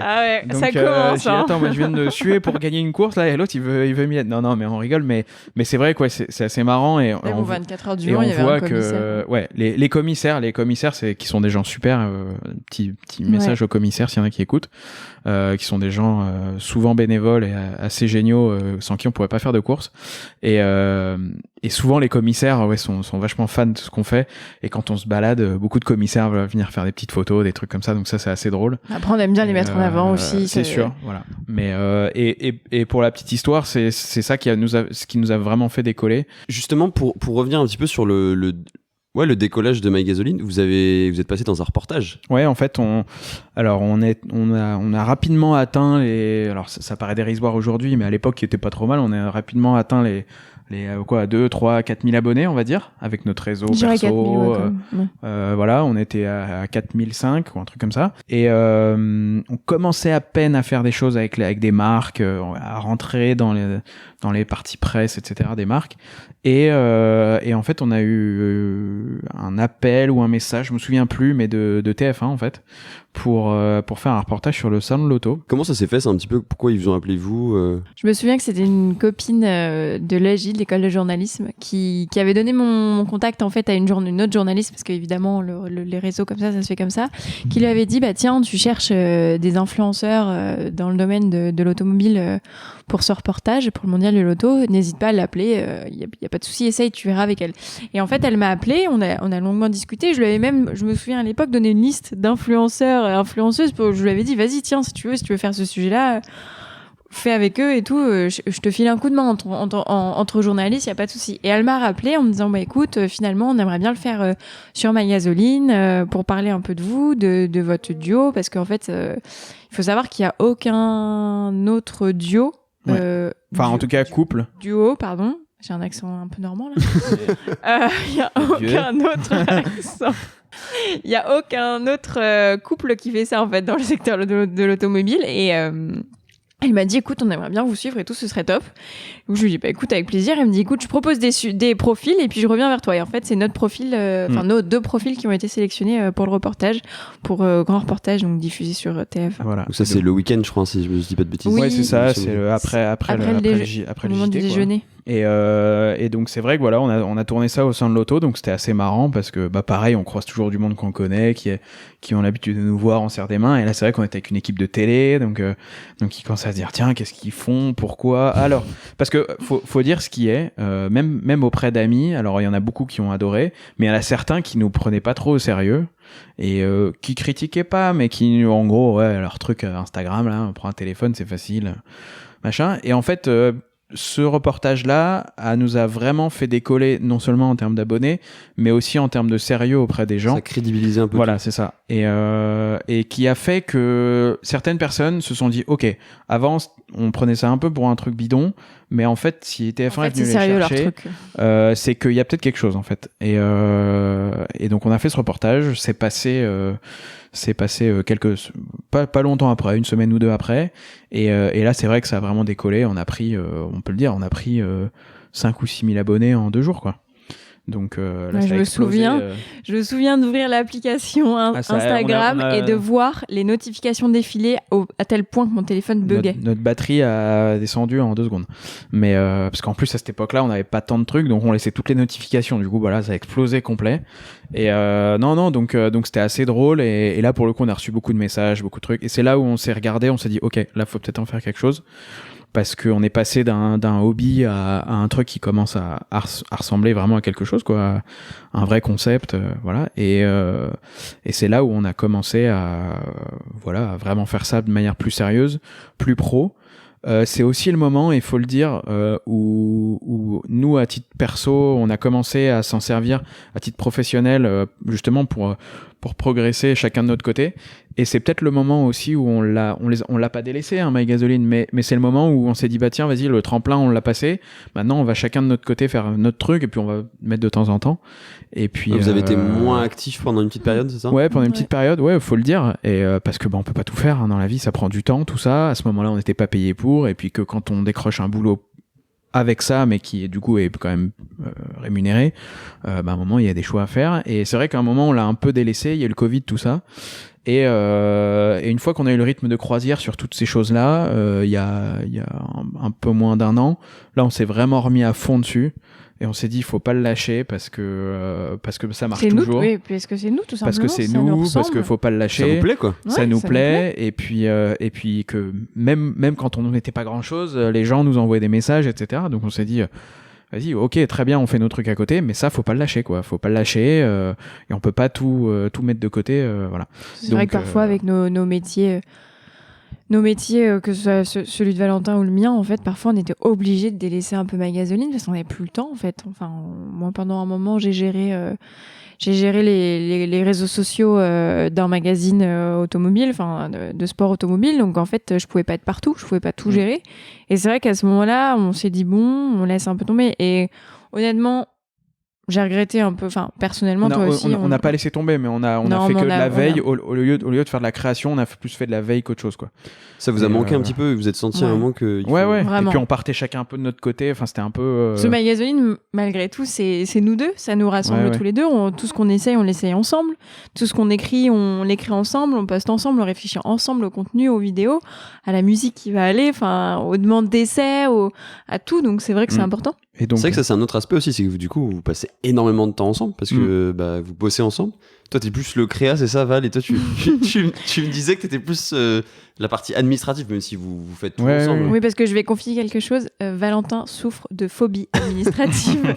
C'est le scoop. C'est moi qui m'occupe de tous les papiers, toute la paperasse, d'écrire les mails, de faire les devis, les factures et tout. Parce que Val, c'est pas trop son truc. Non, moi je suis plus artiste. Non. Mais non, c'est vrai que non, même si on fait tous les deux, voilà. Mais c'est vrai que Mylène présente très bien à l'écran, elle parle très bien. Je pense me débrouiller aussi, mais c'est vrai que voilà, on a trouvé un rythme en fait où Mylène présente pas mal.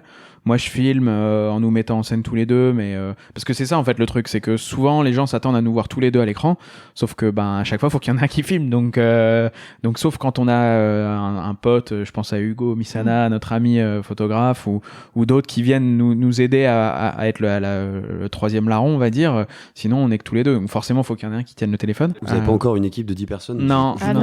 Non, on a notre chat qui nous file un coup de main sur le garage. Non, mais qui file un bon coup de main.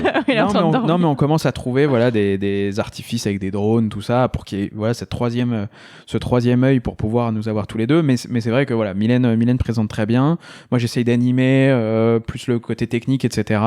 Et puis par contre, après, tout ce qui est mise en scène, plan, etc. Moi, c'est un truc qui me plaît bien. En plus, ça rejoint ce que je fais chez Auto Hebdo.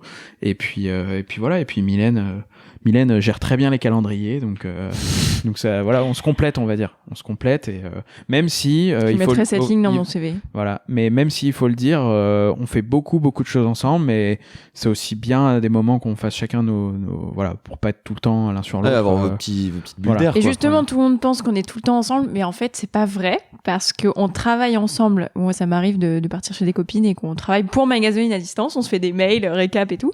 Et surtout qu'entre les courses de Valentin l'année dernière et mes courses, en fait, on s'est croisés. Parfois, on faisait que se croiser, quoi. On se croise. Et on n'est pas tout le temps ensemble.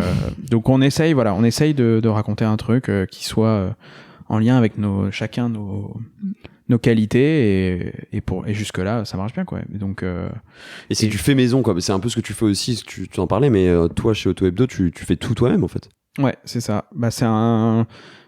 Chez Auto Hebdo, c'est donc Romain Bernard, le rédacteur en chef, qui a vraiment spécialisé ce magazine, avec une rubrique essais, et qui est, je pense, un des seuls magazines en Europe qui fait vraiment des essais racing avec que des voitures de course et surtout pas des petites voitures de course, quoi. On parle de grosses voitures, des Formula I, des LMP1, tout ça. T'as essayé des sacrés casques. Ouais, bon, pas les LMP1 encore, mais j'ai fait Formula I, la voiture du Dakar de Romain Dumas, des voitures de rallye à tour de bras, enfin voilà, des trucs assez géniaux que j'aurais même pas eu l'occasion en fait de tester en tant que pilote si j'étais resté dans mon petit GT classique. Et en fait, c'est vrai que là-dessus, quand j'ai eu la chance et l'honneur de reprendre cette rubrique qui était un peu un rêve, parce que quand je rêvais justement à l'école de sport auto, je lisais Auto Hebdo. Et c'est vrai que quand il m'a proposé ça, je m'y attendais pas du tout. Et je me suis tout de suite dit, ok, ce truc-là, aujourd'hui on fait ma gasoline, on a une expertise image. Moi, il va falloir que je me mette sur l'écrit, parce que c'est l'écrit aussi, c'est 4 à 6 pages à chaque fois dans le mag. Et donc le but, ça a été tout de suite de réfléchir à un concept qui nous est propre et que j'ai un peu personnalisé dans mes essais, d'essais vraiment inside, commenter, etc. Et puis c'est un tout, hein, c'est cette expertise là qui fait que maintenant j'ai aussi d'autres aptitudes sur ma gasoline, enfin voilà. Mais ça revient à cette idée de CV où Mylène aussi a appris plein de choses en tant que présentatrice. Enfin clairement au début, je pense pas que t'aurais pu présenter sur ma gasoline les choses comme on le fait aujourd'hui. Non, c'est sûr. Et aujourd'hui t'as beaucoup plus de facilité. Là hier on a essayé une moto électrique.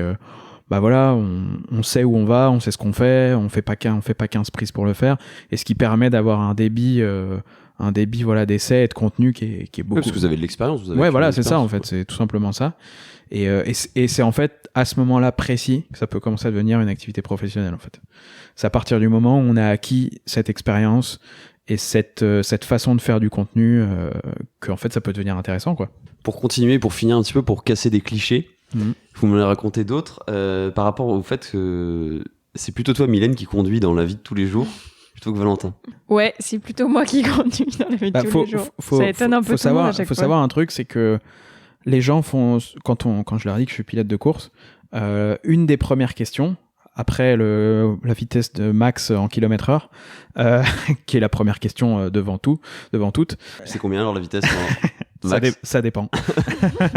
Ça dépend. Ça s'est pas idée de poser ce genre de questions. Mais non, en plus, les gens parfois ils pensent que du coup Valentin va trop vite sur la route. Non, donc voilà. Donc du coup, ça c'est d'image. Donc du coup, voilà, fou sur la route. Et donc du coup, pas forcément fou, mais du coup de maîtrise de tout ça. Et donc la question qui vient tout de suite après, c'est quelle est ta voiture de route. Quand je leur dis que à l'époque c'était une Golf, très déçu.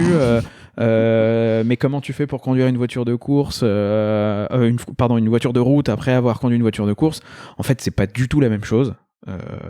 Je considère, en tout cas à titre perso, une voiture de route et même les grosses voitures de route comme un moyen de déplacement, mais vraiment. Et les voitures de course, c'est les voitures de course. C'est pour faire un sport, c'est pour aller vite. Il y a rien à voir entre les deux. Et c'est vrai que je dois avouer une chose, c'est que Mylène le confirmera, je n'aime pas trop conduire sur la route.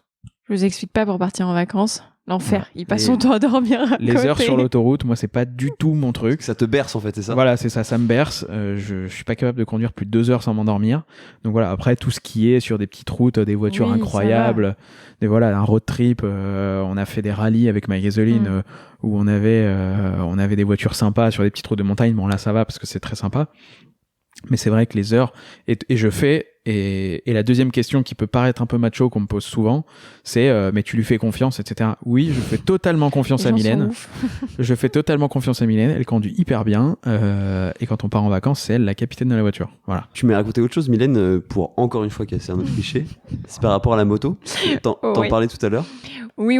En gros, ce que je disais tout à l'heure, c'est que j'ai depuis 5-6 ans, j'ai ma petite moto, ma 125, que j'ai plus, que j'ai vendue parce que changement de taille de moto oblige. Le gros cul maintenant. Non, je suis en train, mais bon, j'emprunte un peu celle de Valentin de temps en temps parce que lui, il a passé le permis. Oui, au début, quand on s'est mis ensemble, en fait, c'est moi qui emmenais Valentin en moto derrière moi sur la petite 125, je me souviens. Tu sais, quand t'as un date et puis tu déposes ton date le lendemain, et en fait, moi, c'était Valentin que je déposais, il dormait à la maison. Le lendemain, je le déposais au travail en moto. Ça, j'avoue que c'était assez drôle. Et c'est vrai que ça t'a fait rire quand même plusieurs fois. Bah, Ah oui, clairement. Non, oui. En fait, je pense que tu trouvais ça stylé quand même que Ah non, la mais je fille trouvais que tu vois te Je trouvais dépose. ça trop cool que ma copine roule en moto et que je puisse monter derrière. Et surtout, elle conduit très bien. Et, On a refait un petit tour d'ailleurs voilà, bon, j'ai récemment. mon permis avant, mais...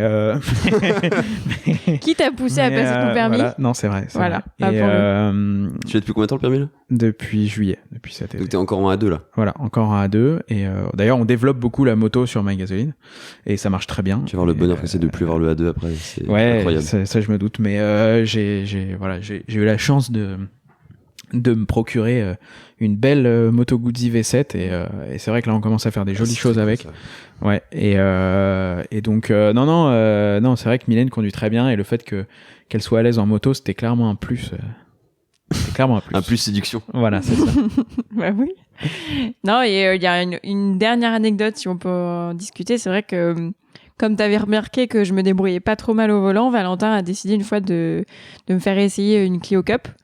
En me mettant moi à la place du pilote. C'était d'ailleurs la Clio d'un de nos amis, Mathieu Lanfoudinx, qui roule en Clio Cup. Et Valentin s'est mis à côté en coach. Il m'a dit, vas-y, roule, je vais te coacher.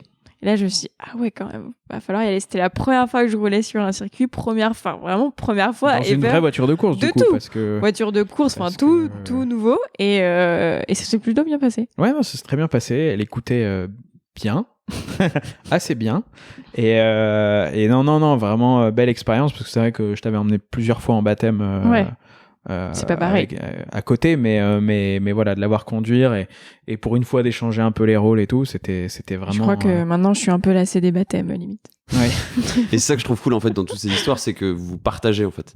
Vous partagez tout et il y a une recherche effectivement d'amener quelque chose à l'autre, faire découvrir. Bon, même si maintenant vous faites tout ensemble quoi, mais. C'est ce que je trouve vraiment beau dans cette histoire. C'est vrai que c'est un peu le but de tout ça, parce que je pense que quand on partage sa vie avec quelqu'un, si c'est pas pour échanger ou pour se tirer vers le haut, franchement, non, mais ça devient vite limité, quoi. Donc, non, nous, notre objectif, c'était vraiment de progresser ensemble. Elle m'a apporté beaucoup de choses sur la gestion gestion administrative. Attention. Administrative, clairement. Mais même pour être plus franc sur même la gestion même de mes week-ends de course, pour être plus détendu, tout ça, parce que c'est pas facile, c'est même surtout quand on est un peu tout seul, parfois livré à soi-même. Voilà, m'a apporté beaucoup là-dessus, et puis moi je l'ai apporté un peu plus dans le dépassement de soi et dans la confiance sur certaines choses, ce qui fait que chacun on a évolué de nos côtés. Ensemble, mais aussi indépendamment, grâce à ces nouveaux tu cherches skills. le mot de la fin. Non, pour finir, petit détail, si je me souviens bien, t'as fait un rallye toi aussi, Mylène, oui. avec ta Porsche, Valentin. Ouais, c'était pas prévu de base. Il a pas eu peur. Oui, en fait, ça faisait longtemps que je voulais faire des rallyes et après, en fait, tout ce qui était rallye raid, entre guillemets, c'était vraiment hors budget pour moi, sachant que je pouvais pas financer ce rallye toute seule. Enfin, en fait, je pouvais pas le financer par moi-même dans tous les cas. Donc, en fait, j'ai fait une recherche de sponsors pour le rallye des princesses, puisque le budget était quand même plutôt maîtrisé. Est-ce que tu peux expliquer ce que c'est que le rallye des princesses pour les gens qui savent pas le rallye des princesses, en gros, c'est un rallye d'anciennes voitures, uniquement... Pas que d'anciennes nanas. J'allais faire une blague, mais je me calme. Tu peux la faire, hein. Tu peux la faire, vas-y. Ah, mais j'étais la plus jeune du rallye, donc c'est pour ça que je rigole. C'est un rallye d'anciennes qui a été créé par Zaniroli Evans. Et c'est que des anciennes voitures. C'est un rallye entre Paris et une destination. Alors, historiquement, c'est Paris et le sud de la France. Il me semble que c'est Fréjus ou Saint-Raphaël. Paris-Saint-Raphaël. Exactement. C'est pas trop loin, ça va. Oui, ça va. C'est le même ça coin, colle. je crois. Ouais, c'est à côté. Historiquement, ça a été créé par Viviane Zaniroli. Et en fait, c'est que des femmes qui roulent, pilotes et copilotes, et qui font ce rallye. C'est un rallye de régularité. Il n'y a pas du tout comme le Tour Auto, soit régule, soit compète. Hein. C'est que de la régule. Et je dois dire que les choix de route. Les choix de route sont vraiment top parce qu'il y a beaucoup de kilomètres à faire. C'est pas du tout une promenade. Hein. Honnêtement, on va se le dire, c'est pas du tout une promenade pour les nanas qui ont envie de se faire plaisir. Non, il y a beaucoup de kilomètres à absorber en une journée. La route de Napoléon, peut-être. Enfin, la route Napoléon, pardon. Oula. connais pas. C'est une route super jolie en fait quand tu descends vers le sud. Oui, bah peut-être. Je suis pas très calée pour tout ça, mais en gros, tu fais des super journées avec des paysages de dingue, et surtout, tu dois tenir une vitesse qui est donnée selon l'année et le modèle de ton véhicule. Donc forcément, dans l'école de montagne, parfois, c'est pas hyper facile de tenir ta régule parce que tu freines ou t'accélères. Enfin bref, c'est un énorme calcul, et franchement, c'est beaucoup de travail la régule, parce que moi, je trouve que c'est hyper compliqué. J'étais plutôt. Moi, j'aurais pas la patience. Non, franchement, la régule, moi, je suis nulle. Hein. Franchement, je le dis, je suis nulle. C'est plus pour les matheux, quoi. Ouais, franchement, ouais, c'est vachement précis quand même, la régule. Hein. Par exemple, autoroto, on dit toujours t'es plutôt régule ou compète. Et moi, jamais je serais capable de le faire en régule. Il me crierait dessus, Valentin. Laisse tomber, on perdrait tout. Ce serait impossible. En compète, ouais, mais en régule, impossible. Ouais, les régules, c'est vraiment fait pour les gens qui comprennent tout, etc. Et donc, le Rallye des Princesses, ouais, c'est uniquement féminin. Ça se déroule sur 4 ou 5 jours. Ça part de la place Vendôme et ça arrive à des endroits différents chaque année. Quand moi je l'ai fait, c'était un Paris-Biarritz, d'où évidemment l'emprunt de la voiture de Valentin, qui est à Biarritz. Disons que de base, elle devait le faire sur une autre voiture, de marque italienne, et dont on n'était pas sûr du tout de la fiabilité. Bah, les marques italiennes anciennes, on est un peu moins sûr que... Voilà. Et du coup, vu que ça finissait à Biarritz, à un moment, je leur ai dit... En fait, je voulais pas que ce soit un échec, clairement. C'était la première fois. En fait, ça faisait J'avais déjà... trouvé aussi l'argent pour le faire. Ça faisait déjà 1 an et demi qu'elle me soutenait dans tous mes projets de course, etc. Et je me suis dit, tiens, pour une fois, c'est toi qui vas le faire. Gros tour d'ascenseur, quoi. Voilà, je vais te soutenir là-dedans, t'aider un peu à trouver des partenaires, tout ça. Sachant que c'est pas évident, parce qu'en plus, c'est pas une course médiatisée ni rien, donc pas facile. Et puis, je trouvais ça cool pour une fois, moi, d'être de l'autre côté de la barrière, quoi. Et donc, quand j'ai vu que ça allait être un peu tendu avec cette voiture, je me suis dit, tu sais quoi, ça finit à Biarritz. Nous, on en a une. Bon, bah, clairement, c'est pas idéal, mais elle est quand même très belle.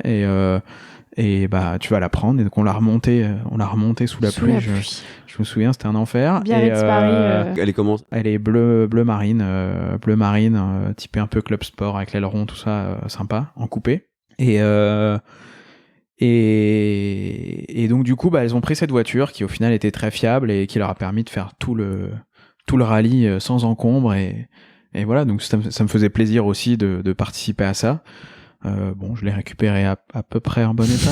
Et Pourquoi tu dis à peu près et non, juste la bavette. Hein. Non, mais donc nickel, super expérience, et j'étais un peu fier de l'avoir réussir ce premier défi, parce que même si c'est pas les 24 heures du Mans, mais ça reste un premier défi, et quand on est une nana avec des a priori, tout ça, bon, bah, c'est pas forcément évident, et elle a su trouver les financements, elle a su tout mettre bout à bout, etc. Et ça l'a fait, donc c'est top. Pour finir, qu'est-ce qu'on peut vous souhaiter un peu pour la suite ? Des vacances. Du soleil, des bars ouverts. Non, pour la suite, sérieusement, que Magazine continue à se développer. La petite breaking news, c'est qu'on est en train de se structurer en tant que Magazine pour que ce soit un peu plus pro. C'est-à-dire que vous aurez encore vos activités à côté, ouais. Mais ça serait vraiment une activité mais voilà, à part entière. Magazine deviendrait un peu une petite entreprise, on peut le dire, et où en fait on ferait de plus en plus de création de contenu, ce qu'on fait d'habitude. Conseil en stratégie digitale. Conseil en stratégie digitale, aussi de l'influenceur, on va dire, classique, même avec notre patte évidemment, mais sur Magazoline, parce que ça prend bien. Et voilà, et de continuer toutes ces choses-là, et puis de grandir, et puis parfois on se met même à rêver de plus grand, de bureaux, de personnes qui bossent avec nous, de stagiaires, de cadreurs, d'employés. Non, mais si un jour Magazine pouvait devenir voilà, une petite référence dans le monde automobile en termes de création de contenu, on en serait fiers, ouais. Bah, c'est tout ce que je vous souhaite, tout ce qu'on vous souhaite même. Bah oui, merci. On espère. Tu voulais ajouter quelque chose, Mylène ? Non, moi, ce que j'aimerais qu'on nous souhaite, c'est qu'un jour, on ait un grand garage, parce que là, on commence à avoir des petits soucis de stationnement, où on est obligé de demander les places de parking de nos voisins. Voilà. Donc, un grand garage, ce serait génial. Un grand garage pour accueillir quoi ? Parce que là, en ce moment, vous avez quoi ? On va parler de la Porsche. Elle est pas ici, mais on doit avouer qu'on a fait les fonds de tiroir on peut le dire, pour en acheter une deuxième. Et une 3 litres 2 aussi ? Ouais, une 3 litres 2 aussi, Targa. Trop bien. Noir, intérieur noir, Targa noir, enfin voilà. Quand tu dis on a acheté une deuxième, la première, c'est pas vraiment pareil. La première, voilà, c'est une voiture un peu familiale. Celle-là, c'est la vraie première qui est à nous. Magasoline, la nôtre. Et voilà, à nous deux qu'on a acheté tous les deux. Déjà, l'acheter nous deux, c'était tendu. Alors tout seul, c'était pas possible. Je m'étonne. Et non. Et donc voilà, c'est une voiture qui est amenée à avoir quelques réparations parce que on pouvait pas s'en payer une en état concours, clairement. Mais donc voilà, donc on va suivre ça. Et donc elle prend un peu de place. Et, ça, il y a la moto, les scooters, tout ça. Le vélo, les 2 scooters, la moto. Ça en fait voilà. quoi. Donc un grand garage, des bureaux, une équipe.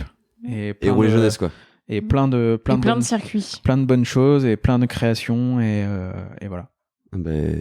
Ça va se faire, il n'y a pas de doute. En tout cas, merci beaucoup de m'avoir accueilli, c'était trop cool. Merci à toi. Merci à toi d'être venu rencontrer l'équipe Magasoline. Et puis à très bientôt, je sais pas, ça sera sûrement sur un événement, on va recommencer à sortir un petit peu et à vivre notre passion. Donc en général, dès qu'il y a de l'auto et surtout du sport auto, on n'est jamais très loin. Ouais, je reviendrai à ce moment-là, je pense. À plus. Salut. Ciao. J'espère que cet épisode vous a plu. Si c'est le cas, n'hésitez pas à mettre un commentaire sur Apple Podcast ou iTunes. C'est gratuit, il faut juste un iPhone ou un Mac ou simplement à le partager. Ça m'aide énormément à gagner en visibilité. D'ailleurs, j'ai décidé de vous lire un commentaire à la fin de chaque épisode. Aujourd'hui, c'est Pyrénées Powder qui écrit « Comment décrire ce podcast avec les mots justes ?» Les mots justes, c'est cela peut-être justement. Ces temps d'écoute ne sont pas qu'une façon de passer le temps, c'est un moment de partage et de transmission de la passion, et cela avec une justesse et une qualité constantes.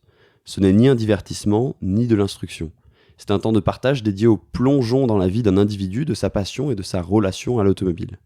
C'est finalement à travers la diversité des invités, des profils, une invitation à l'introspection et à cultiver notre propre passion, car les questions posées par Yann résonnent souvent au fond de chaque auditeur. À l'issue de l'écoute de chacun de ces podcasts émergent des idées, des réflexions, des pistes qu'il convient de suivre et d'approfondir. Après avoir fini un épisode, je me sens bien, je me sens passionné, je me sens membre de cette grande famille qu'est l'automobile, je me sens vivant. Merci d'exister, merci de continuer. Je sais vraiment pas quoi dire face à un tel commentaire, ça me touche énormément, tous ces mots, c'est de la poésie, j'aurais jamais été capable d'écrire quelque chose comme ça. Honnêtement, je pensais pas que ce podcast aurait autant d'impact sur certains d'entre vous. Donc ça me touche encore plus. Et il va continuer, t'inquiète pas pour ça. Merci beaucoup, merci à tous. Pour découvrir les coulisses du podcast, vous pouvez me suivre sur Instagram @dbg_podcast. C'est là aussi où on peut échanger, je réponds absolument à tous vos messages. Pensez à vous abonner sur votre plateforme de podcast préférée ou sur YouTube et à activer les notifications pour ne rien rater des prochains épisodes. Vous pouvez aussi découvrir tous les épisodes qui sont déjà sortis, je crois qu'il y en a actuellement 37. Sur ce, je vous dis à très vite pour un nouvel épisode.